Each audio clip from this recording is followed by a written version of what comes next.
Hoje eu quero falar contigo sobre a verdade oculta acerca da guerra espiritual. Será que existe um mundo espiritual? Será que existe uma guerra espiritual acontecendo sem que a gente veja ao redor da nossa vida? E para começar, eu quero te falar a história de um homem que ele teve a sua empresa roubada. Logo após de ter sua empresa roubada, os seus filhos estavam jantando todos reunidos em uma casa, e essa casa caiu sobre todos os seus filhos.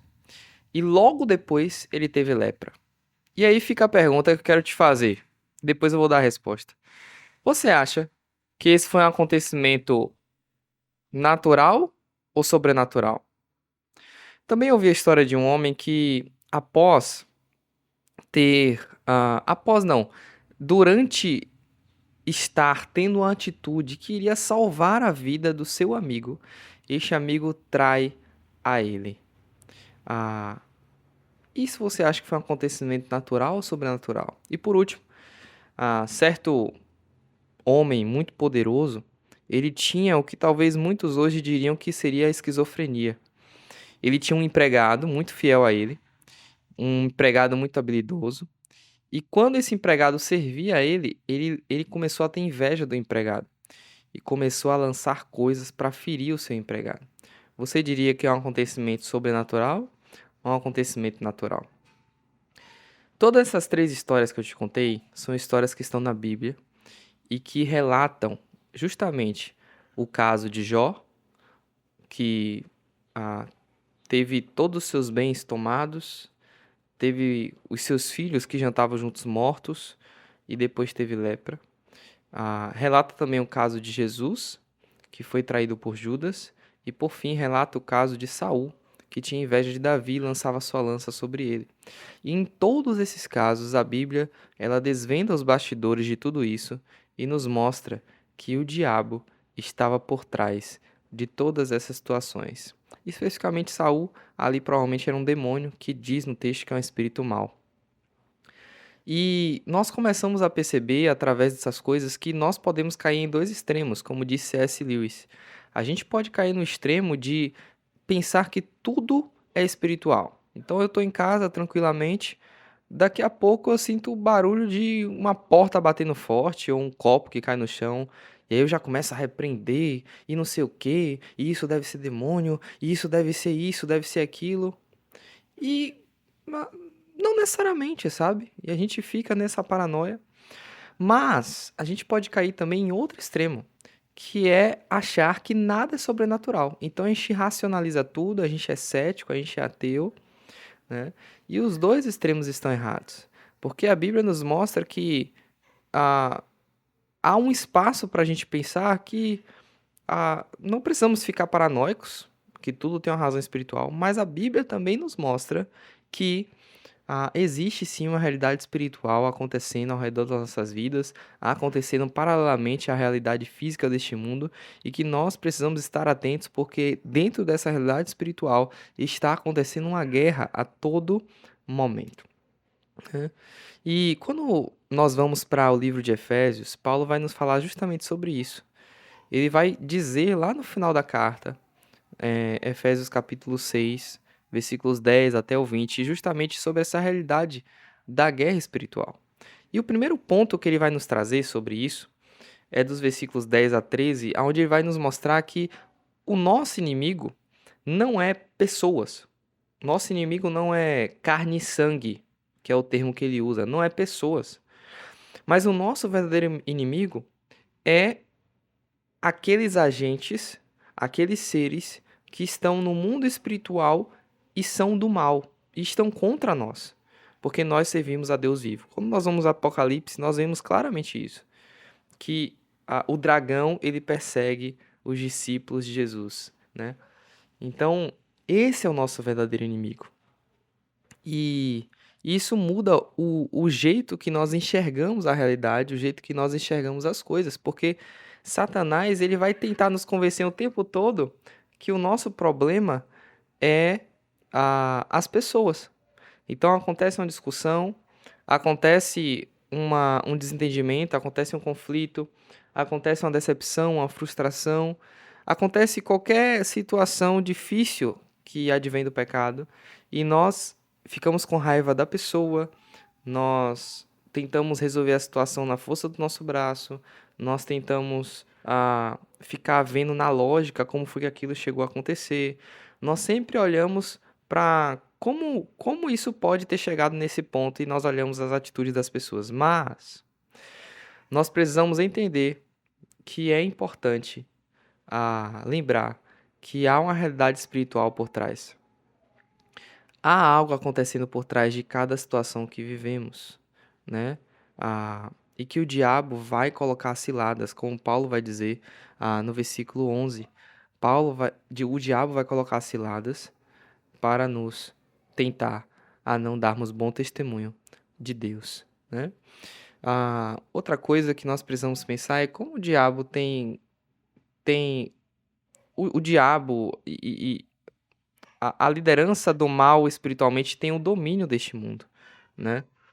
Então, você percebe que a cultura desse mundo, a ciência desse mundo, o entretenimento, a política, tudo é um sistema que vai contra Deus, afronta Deus e vai contra aquele estilo de vida que o cristão quer viver, né? Por exemplo, na nossa geração, como o diabo tem usado o entretenimento para paralisar os cristãos? Percebe? O cristão ele foi feito para incomodar, como aquelas crianças que muitas vezes correm para um lado e para o outro e ficam falando alto enquanto os adultos querem conversar. Aí o adulto vai e liga uma televisão, coloca a criança de frente para ela, para que a criança fique quieta, distraída. É isso que o diabo faz. O cristão foi feito para incomodar. E o diabo, ele quer distrair o cristão para que ele pare de incomodar. Incomodar quem? Incomodar o mundo. Incomodar o sistema desse mundo. Incomodar o sistema de trevas desse mundo. Porque o cristão foi chamado para ser sal e luz. Agora, como nós podemos resistir às ciladas do diabo? Como nós podemos resistir às armadilhas que ele coloca para que a gente não dê bom testemunho de Deus? E Paulo vai dizer que é a gente vestindo a armadura de Deus. A armadura de Deus. E ele vai falar, a partir do verso 14 a 17, o que seria essa armadura de Deus. Ele vai falar que é a gente se vestir de verdade, de justiça, da salvação do evangelho, da pregação do evangelho, da fé, da palavra. E ele vai citando equipamentos acerca disso. E resumindo basicamente tudo isso, Paulo está dizendo: a armadura de Deus é santidade. A armadura de Deus é santidade. É uma vida reta, é uma vida verdadeira, é uma vida na presença do Senhor, uma vida cheia de fé, uma vida cheia de crença em quem Deus é e o que Ele faz por nós. E no final ele diz sobre a oração. E isso é muito importante, porque quando você olha o versículo 10, que é o início da argumentação de Paulo acerca da armadura de Deus, Paulo começa dizendo o seguinte: fortaleçam-se no Senhor e na força do seu poder. Ou seja, a guerra espiritual que existe não é para ser vencida pela força do nosso braço, pela nossa inteligência, pelas nossas estratégias. Não. A guerra espiritual a ser vencida contra os seres malignos que existem, que estão contra nós, é para ser vencida na força de Deus, porque nós somos incapazes. Nós somos pecadores, nós somos falhos. Mas Jesus, ele é perfeito e ele nos capacita. Então, essa armadura de Deus não é a gente pegando pela força do nosso braço e eu vou ser santo, e eu vou ser piedoso, e eu vou vencer Satanás, e eu vou entrar em qualquer lugar. Não. Essa armadura de Deus é a gente rogando ao Senhor: Senhor, me veste de santidade. Me ajuda a ser reto, me ajuda a ser sincero, me ajuda a viver na verdade, me ajuda a fazer tua vontade, me ajuda a te conhecer, a ter fome de ti, para que eu possa ter mais fé. É a oração que é o instrumento, que é o meio sobre o qual Deus mesmo veste essa armadura sobre nós, né? Então, diante disso, a verdade oculta sobre a guerra espiritual não está tão oculta, porque está revelado na Bíblia. E a verdade é que ela existe realmente. Guerra espiritual existe. O mundo espiritual existe. e nós precisamos estar atentos a isso. Não sei se você talvez não seja cristão e está assistindo esse vídeo nesse momento, mas saiba que existe uma guerra espiritual onde o diabo quer a sua alma.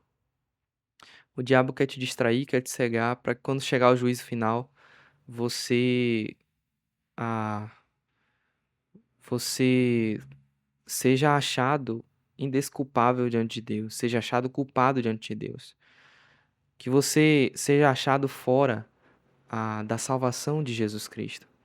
Mas saber que existe uma guerra espiritual, como você está tendo a oportunidade agora, como nós estamos tendo a oportunidade, nos faz correr para Jesus, nos faz buscar a Deus e nos faz entender que estamos em perigo nesse mundo de trevas se não estamos em Deus. Então, que a gente possa se fortalecer no Senhor.